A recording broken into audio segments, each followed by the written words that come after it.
PapaVince extra virgin olive oil. Yes, because my family makes extra virgin olive oil. I always say that. But it's holidays. Yes, we are about to celebrate Thanksgiving. We're about to celebrate Christmas.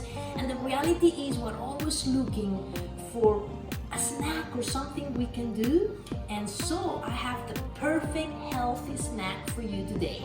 This is PapaVince marmalades. These marmalades are very good because they have no pesticides, they have no pectin, no commercial pectin.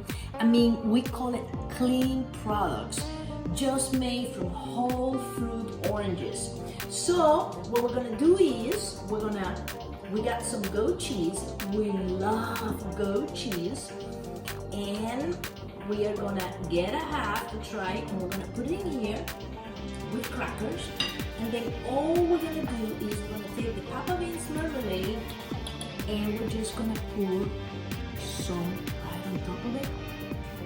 And I'm telling you, it makes a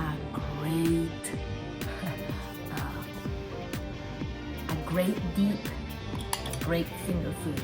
It's just absolutely delicious. And this marmalade, I want you to remind you that it's made from the whole fruit, and because it doesn't have any commercial pectin, you can see it has a different texture. But I'm telling you, it tastes absolutely wonderful. And that is your idea today for your holiday season.